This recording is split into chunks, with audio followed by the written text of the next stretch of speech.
UP में स्वागत आपका। मैं हूं योगेंद्र, आप देख रहे हैं खास खबर। और खास खबर में हम बात करेंगे राजस्थान के पूर्व मुख्यमंत्री अशोक गहलोत के उस बयान की जिसके बाद जयपुर से लेकर दिल्ली तक सियासी तूफान आ गया। उन्होंने कहा कि मुख्यमंत्री भजन लाल के खिलाफ दिल्ली में इन्हें हटाने की साजिश रची जा रही है। और ये भी कहा है कि एक नए व्यक्ति को मौका मिला है, लेकिन उन्हें काम भी करना चाहिए। क्या मायने हैं इसके? हालांकि दिल्ली से लेकर जयपुर तक हमलावर एक के बाद एक अशोक गहलोत पर हुए। और प्रेम शुक्ला जो दिल्ली में स्पोक्स पर्सन है भाजपा के, उन्होंने कहा कि अपने घर को संभालने की जरूरत है। सचिन पायलट अशोक गहलोत के बीच जो चला उसका जिक्र किया। जवाहर सिंह बेडम, राजेंद्र राठौड़, हीरालाल नागर, सुमित गोदारा, कई मंत्री मैदान में आए कि गहलोत के बयान का कोई आधार नहीं है और ये बयानी वीर हैं। बहुत सारी चीजें कही। खैर ये राजनीतिक सिलसिला है, लेकिन हमारे साथ 3 वरिष्ठ पत्रकार गुलाबी नगर जयपुर के, जिन्होंने वर्षों से बड़ी सियासत को नजदीक से देखा और देख रहे हैं। हम उनसे जानना चाहेंगे कि गहलोत जी के इस बयान के कुछ मायने हैं और क्या लगता है इस बयान के पीछे कि केवल बस एक सियासी सुगबगाहट जारी रहे या कुछ और है इसके पीछे का मकसद। तो हमारे साथ ओम सैनी साहब हैं, राजीव जैन साहब हैं और श्याम सुंदर शर्मा साहब हैं। मैं ओम जी आपके पास में आना चाहूंगा।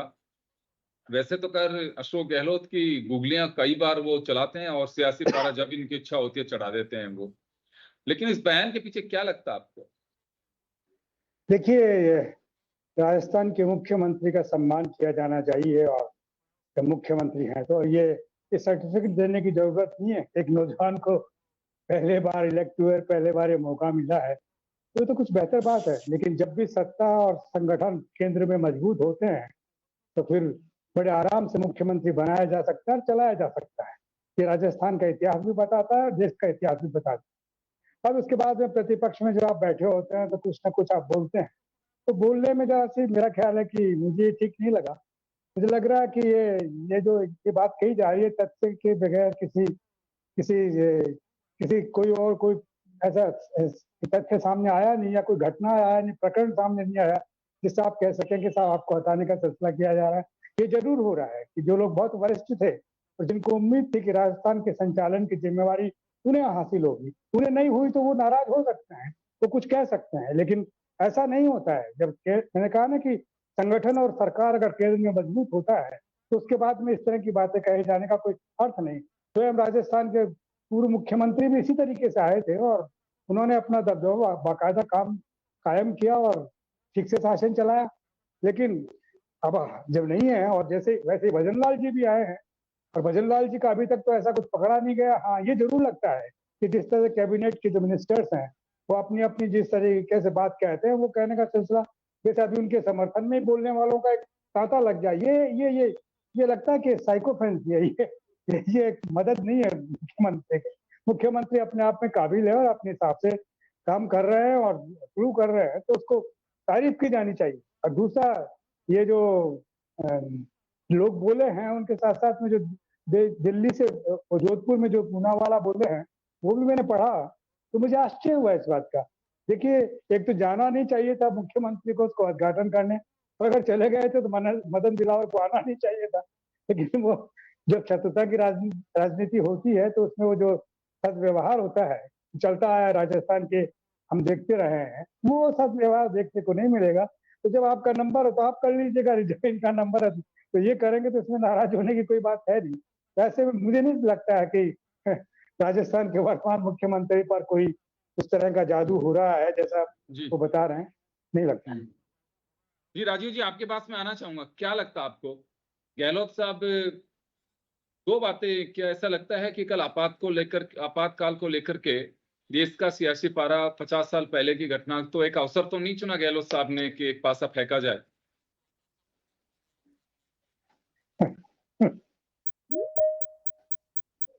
आवाज नहीं आ रही सर, मेरे ख्याल में आपको ये हटाना चाहिए ईपी। आवाज जी आ रही है सर।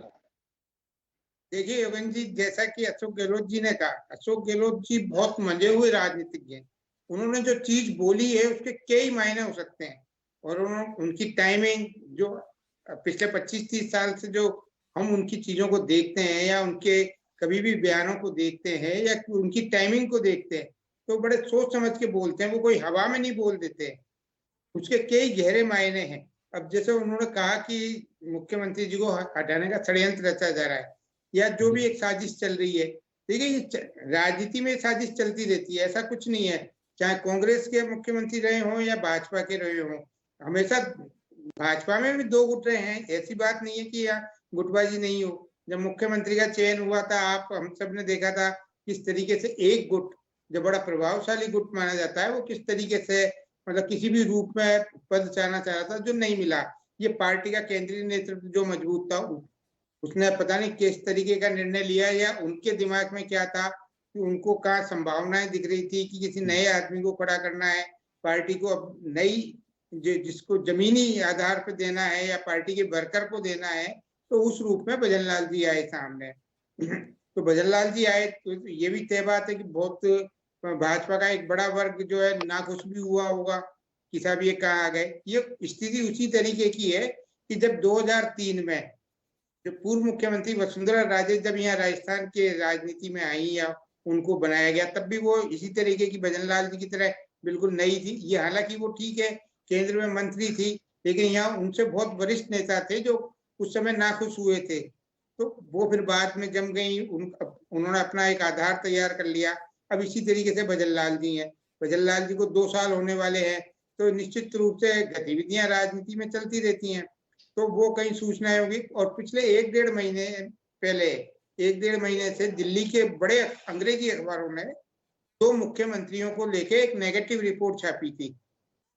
तो उसमें मतलब राजस्थान के मुख्यमंत्री, एक गुजरात के मुख्यमंत्री, ये बहुत बड़े अखबारों की बात मैं बता रहा हूँ आपको, जो उन्होंने छापा कि इन दोनों की कार्य प्रणाली से कहीं ना कहीं केंद्रीय नेतृत्व नाखुश है, उनको सुधार किए या उनको किसी तरीके से कहा कि आप अपने कामों में सुधार करिए। तो ये सब चीजें वहां से खबरें इस तरीके के निकलने लगी। लेकिन मौजूदा जो केंद्रीय नेतृत्व है, उसकी जो कार्यशैली है, उसको जो आप और हम सब लोग अच्छी तरह जानते हैं, वो किसी षड्यंत्र के दबाव में आने वाला नहीं है, वो किसी इस तरीके से हटाने वाला नहीं है, क्योंकि उन्होंने बनाया है। तो वो चाहेंगे कि भजन लाल सफल मुख्यमंत्री साबित हो, तो वो पूरा एक मदद देंगे, या जो उनको हटाने की या उनके नेगेटिव बातें भी करने की कोशिश करते होंगे, तो वहां कोई प्रश्रय नहीं मिलने वाला है उन लोगों को, क्योंकि केंद्रीय नेतृत्व पूरी तरीके से मुख्यमंत्री भजन लाल के साथ है, वो उनको सफल देखना चाहता है, क्योंकि बनाया भी उन्होंने ही है, तो वो निश्चित रूप से चाहेंगे कि सफल हो। और जहां तक मतलब जो षड्यंत्र ये सब चीजें मौजूदा केंद्रीय नेतृत्व बीजेपी का इस तरीके का है, जब वो हटाने लगता है तो किसी को हवा भी नहीं लगाता है कि रातों रात के साथ तारीफ बहुत करता है कि बहुत अच्छे है। जैसे मनोहर लाल खट्टर को हटाया, पहले उत्तराखंड में हटाया, गुजरात में वो प्रयोग कर चुके हैं, मतलब उनके लिए कोई मतलब बड़ी बात भी नहीं है और कोई छोटी बात भी नहीं है। तो इस तरीके से बदलाव तो कोई पार्टी और जो मौजूदा भाजपा है वो तो करने वाली है नहीं इस तरीके से।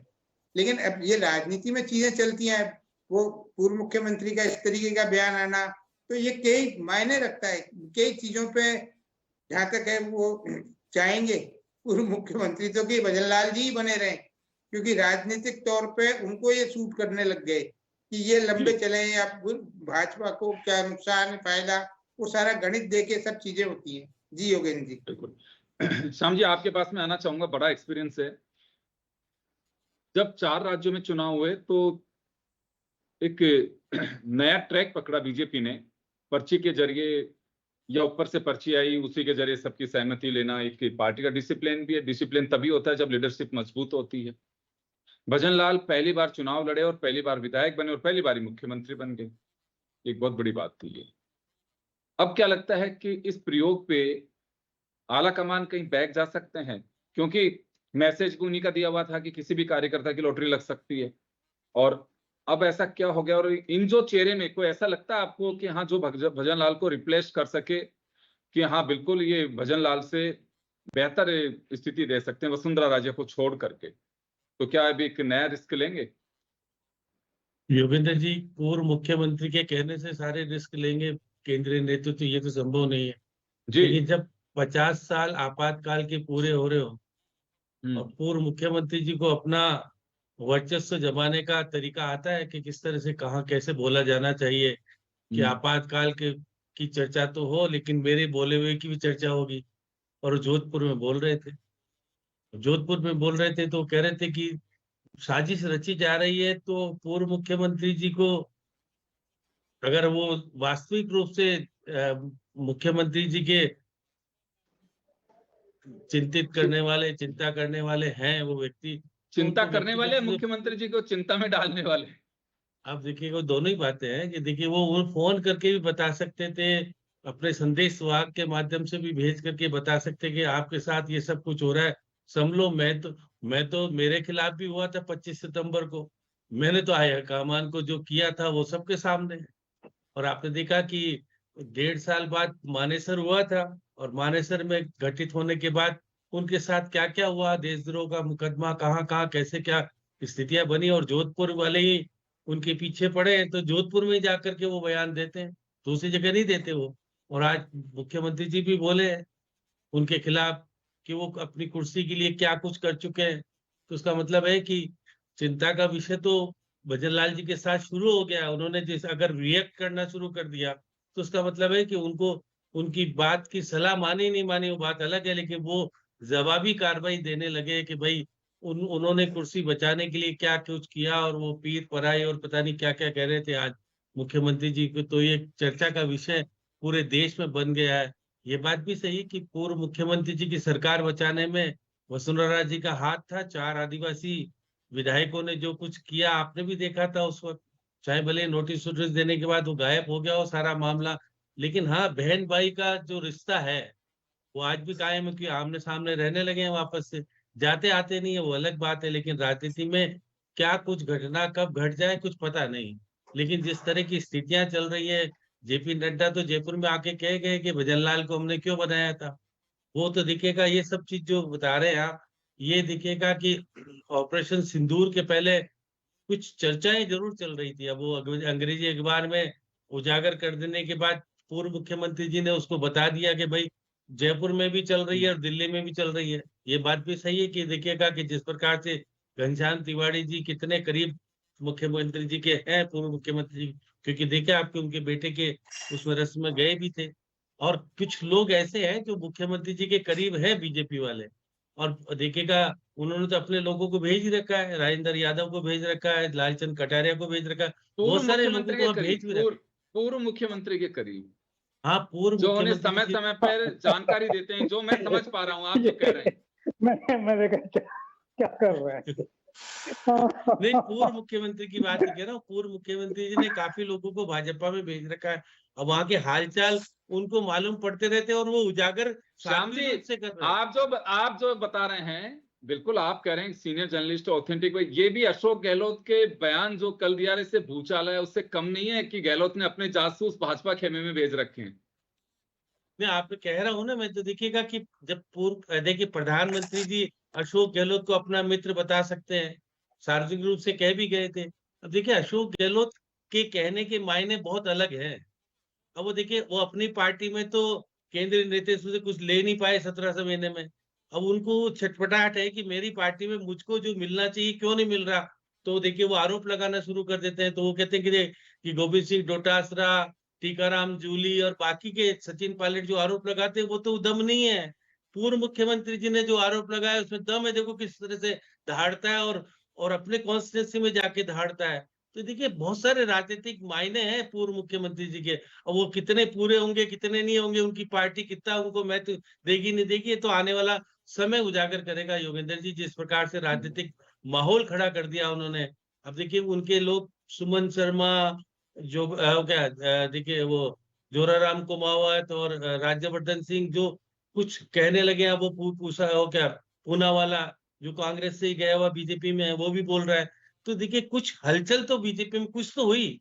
पूर्व मुख्यमंत्री जी अगर बोलते ही नहीं तो हलचल हो, और मुख्यमंत्री जी को आज पीठ पर आई क्यों कहनी पड़ती वहां पर जोधपुर में जाकर के। जिस प्रकार से वो कह रहे थे कि वो जो संविधान बचाने की बात करते हैं या कुर्सी बचाने की बात तो पूर्व मुख्यमंत्री जी ज्यादा करते थे, मैं तो नहीं करता। अब वो करते ही नहीं करते, वो तो बात की बात है। मुख्यमंत्री का पद किसको बुरा लगता है, स्थायित्व तो चाहिए कि भाई मैं मुख्यमंत्री रहूं तो 5 साल तो रहूं, जब तक मेरी पार्टी का शासन है। पार्टी का शासन रहेगा नहीं रहेगा वो बात अलग है।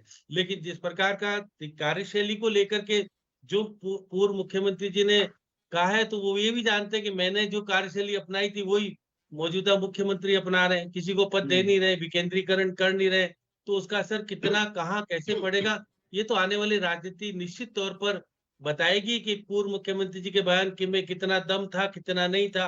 क्योंकि देखिएगा, बहुत मौसम के जानकार हैं वो, जादूगर भी है, चालाक भी है, चाणक्य भी है, बिल्कुल बहुत सारे गुण है उनमें।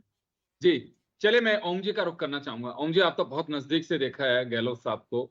अभी जैसे राजीव जी ने कहा कि देखिए, अशोक गहलोत श्रूड और ऐसे पॉलिटिशियन है, वो समय, दिनांक, वक्त सब तय करते हैं कि मुझे कब कौन सा बयान देना है। वो सुलझे हुए और कहते हैं ना खांटी पॉलिटिशियन वो हैं। तो कल का दिन ये तो परसों भी कर सकते थे, क्योंकि 2 दिन पहले दोनों में 2-2 हाथ की बात हो गई कि 5 साल बनाम 1.5 साल पे एक बहस कर लेते हैं। दोनों तरफ से चुनौती आई, फिर बीच में टीकाराम जूली भी आए कि जगह और आप दिनांक बता दीजिए, समय बता दीजिए कब आना, हम बहस को तैयार हैं। खैर, लेकिन ये एक ऐसा मुद्दा है कि जो गहलोत का कहना काफी उसके अपने मायने हैं।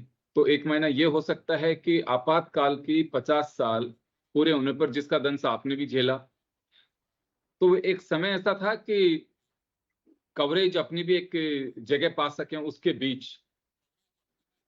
नहीं योगेंद्र जी, ऐसा नहीं है। ये सूत्र बड़ा साफ है।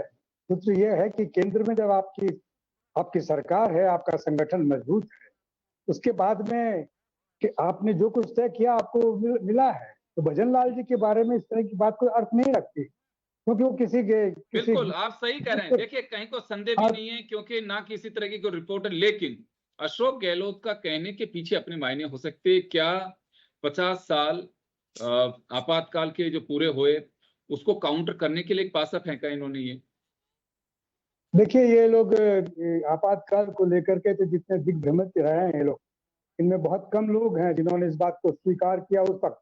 श्रीमती गांधी ने जब तक नहीं कहा, तब तक ये लगातार आपातकाल की भ्रष्टाचार का वो मतलब समर्थन ही करते रहे।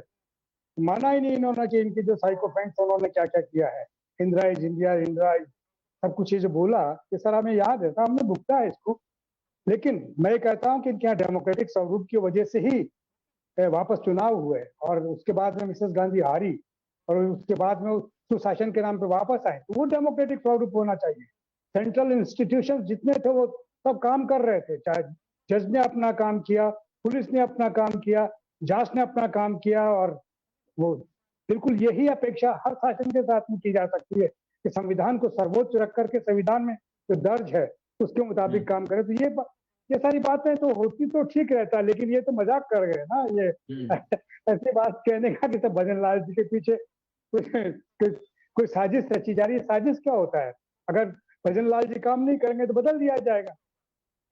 दूसरा जो वाजिब आदमियों, क्योंकि इस वक्त भारतीय जनता पार्टी में ऐसा हो रहा है, चाहे वो मध्य प्रदेश हो, चाहे वो कहीं और हो, यूपी को छोड़ करके बाकी सब जगह ऐसा बड़े आराम से कर दिया जाता है, तो कोई दिक्कत हो नहीं सकती। ऐसी स्थिति में कोई अगर इनका ये जो कहना है, ये तो जोधपुर के अंदर चूंकि सक्रिय हुए सारा चलता है, शहजाद भी आ गए और दूसरे मंत्री भी आ गए, और सबने वहां से अपने अपने फायर करना प्रारंभ कर दिया। तो इन्होंने एक बड़ा फायर कर दिया, जिसको कि आप उसका विश्लेषण करते रहिए, लेकिन विश्लेषण बड़ा साफ है कि सत्ता और संगठन अगर केंद्र में मजबूत है तो उनकी अगर चल रही है, किसी तरह का कोई खतरा नहीं। बिल्कुल जी, बिल्कुल बिल्कुल बिल्कुल साहब सही कह रहे हैं कि जो नेतृत्व अभी केंद्र में भाजपा का है, उससे कोई ना चुनौती देने वाला दिखाई दे रहा है, और वो अपने फैसले अगर कर भी लेते हैं तो इतनी जल्दी उनमें कोई बदलाव की कोई गुंजाइश छोड़ते ही नहीं है। मैं राजीव जी आपका रुख करना चाहूंगा। तो फिलहाल तो हम यही कह सकते हैं, देखिए, अभिव्यक्ति की आजादी है, विरोध विपक्षी दल है, इसमें कोई ये तो है नहीं कि आपने कोई प्रोटोकॉल का उल्लंघन कर दिया, संविधान का उल्लंघन कर दिया कि आप देशद्रोही की श्रेणी में आ गए, आपके खिलाफ एक मुकदमा दर्ज हो जाएगा। तो गहलोत साहब ने भी एक गुगली फेंकी, ये मान सकते हैं, चाहे वो अगर कोई पूछेगा, ज्यादा डेप्थ में बात जाएगी तो किसी दिन कह भी देंगे। ये भी कोई बड़ी बात नहीं, कहते हैं कि आप ही की पार्टी के लोगों ने बताया मेरे को। देखिए योगेंद्र जी, बिल्कुल सही।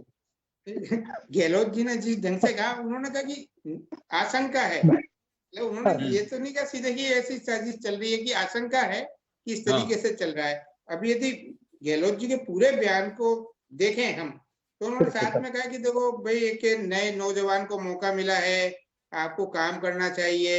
तो उसका अर्थ ये है कि गहलोत जी ये कह रहे हैं कि आप 1.5 साल में कुछ काम नहीं कर पाए। मतलब जो गहलोत जी की स्टाइल है उन्होंने मतलब बड़े लपेट के मतलब भजन लाल जी को लपेटे में लिया है, एक जो विपक्ष के नेता के रूप में जो लेना चाहिए उन्होंने कि भाई ऐसी आशंका है कि आपको दिल्ली में भी और जयपुर में भी साजिश, अब कोई भी मुख्यमंत्री रहे आज की राजनीति में है कि हर एक मुख्यमंत्री, चाहे आप किस भजन लाल जी की जगह कोई दूसरा बना दीजिए, चाहे कांग्रेस पार्टी हो उसमें गहलोत जी हो या पायलट या कोई भी नेता बने, वो साजिश तो होगी। निश्चित तौर पर कुछ लोग तो नाखुश रहते ही हैं और असंतुष्ट रहते हैं, वो तो अपनी गतिविधियां चलाते रहते महत्वाकांक्षाएं होती हैं, महत्वाकांक्षाएं भी होती हैं, अपने को संपर्क से अगर आगे जाता है तो। गहलोत जी ने मतलब बड़े यूं कहा कि भाई ये चल रही है, ऐसी बात नहीं, मतलब आशंका है ऐसा चल रहा है शायद दिल्ली या यहाँ, और फिर साथ में कहा कि एक नौजवान को मुख्यमंत्री बनाया, बहुत अच्छी बात है, एक चांस मिला तो इनको काम करना चाहिए। तो उनके मतलब सीधा ये था कि आप काम नहीं कर रहे हो, काम करो तो आपकी ये साजिश वाजिश जो चलती है वो नहीं चल पाएंगी। तो मतलब उनका सीधा सा कहना कि आला कमान, जो कि पूर्व में अंग्रेज मतलब बड़े मीडिया घरानों ने, बहुत बड़े अखबारों ने इस चीज को छापा, राजस्थान और गुजरात के संदर्भ में छापा था कि यहाँ की जो सरकार के कामकाज के जो तरीके हैं या जिस तेज गति से केंद्रीय नेतृत्व चाहता है कि काम हो इन दो प्रदेशों में, उसमें कहीं कोई कोताही बढ़ती जा रही है। तो वहां ऊपर से कहा गया। उसके बाद आप देखिए भजन लाल जी लगातार मीटिंगें भी ले रहे हैं, फीडबैक भी ले रहे हैं, जा रहे हैं। तो ये सब चीजें राजनीति में चलती हैं, ये एक सामान्य सी चीज है, लेकिन कोई बड़ा नेता इन चीजों को उस दूसरे रूप में कहे तो बड़े गंभीर भी हो जाती है। क्यों 4-4, 5-5 मंत्रियों को जवाब देना पड़ा, आप और हमको बहस करनी पड़ रही है। तो मतलब ये गंभीरता उसी चीज से आती है कि एक बड़े नेता ने इस चीज की आशंका जाहिर की है। जी योगेंद्र जी, बिल्कुल आप सही कह रहे हैं, क्योंकि देखिए ये कहा जाता ना कि ये तो बनता ही है, तो इस पे एक तरह से सियासी बयानबाजी तो बनती भी है। मैं श्याम जी आपके पास में जाना चाहूंगा, गहलोत के इस बयान के बाद आप देखिए दिल्ली से जयपुर तक मंत्री भी हमलावर हुए और संगठन भी हमलावर हुआ। संगठन की ओर से दिल्ली से प्रेम शुक्ला और जयपुर से राजेंद्र राठौड़ गहलोत के आड़े हाथों लिया। उधर से हीरालाल नागर, जवाहर सिंह बेडम, सुमित गोदारा, कई मंत्री। अब जैसे जैसे मुद्दा चाहे कोई भी हो, लेकिन अशोक गहलोत को टारगेट जरूर किया जाएगा। उनको ने जो बयान दिया उसको काउंटर जरूर होगा आने वाले दिनों में। तो कुछ दिन तो ये सिलसिला चलता रहेगा। देखिए राजनीति में पूर्व मुख्यमंत्री जी जिस प्रकार से चाणक्य और जादूगर और कई चीज कहलाते हैं, तो वो जानते हैं कि मुझे चर्चा में किस प्रकार से आना है। और उन्होंने कहा मैं अपने आप से नहीं कह रहा कि मीडिया के माध्यम से, कार्यकर्ताओं के माध्यम से, क्योंकि आप जनसुनवाई करते नहीं हो, वीक में एक बार ही करते हो, तो मैं आपको सलाह देना चाहता हूं कि आप पहली बार बने हो, कुछ कर सकते हो तो करो, करते क्यों नहीं हो? फिर बाद में जब चला जाएगा तो फिर सब याद करेंगे क्या होता है क्या नहीं होता। तो उन्होंने नपे तुले शब्दों में जिस प्रकार से पूर्व मुख्यमंत्री जी ने कहा है, तो वो चर्चा का विषय बनेगा निश्चित रूप से, क्योंकि वो 3 बार के मुख्यमंत्री रहे हुए हैं। जी और उनकी बात का असर पड़ता है। देखिए उन्होंने जब पूर्व मुख्यमंत्री जी ने जब मुख्यमंत्री जी को कहा कि आपने कुछ नहीं कहा, तो उन्होंने देखिएगा जो आपने देखा जयपुर के पास में गांव में गए थे वो, तो उन्होंने बताया था कि मैंने कितने किए और आपने क्या किया, 5 साल में किए, मैंने 1.5 साल में करके दिखा दिए।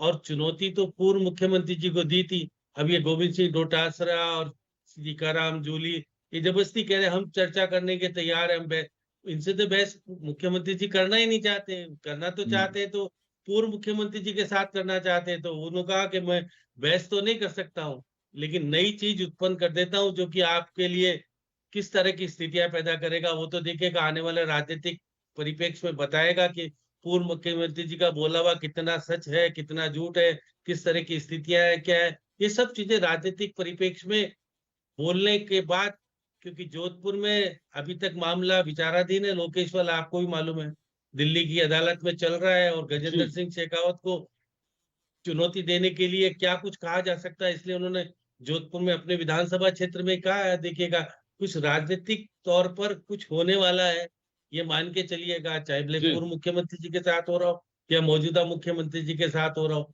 ये चर्चा का विषय ऐसे ही नहीं बनेगा, कुछ ना कुछ होगा। अब आने वाले समय में जुलाई का माह है, अब क्या कुछ होता है तो ये तो देखिएगा इंतजार करने की आपको और हमको जरूरत है।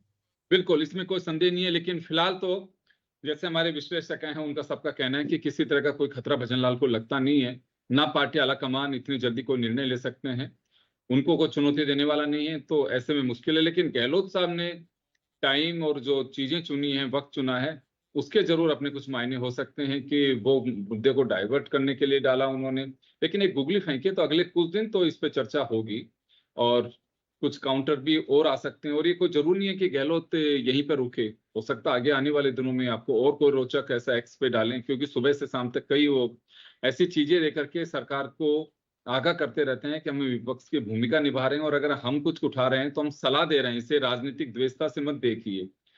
चले, ये सिलसिला चलेगा और पॉलिटिक्स इसी का नाम है। आप सभी का बहुत बहुत शुक्रिया। खास खबर में इतना ही, दीजिए इजाजत, नमस्कार।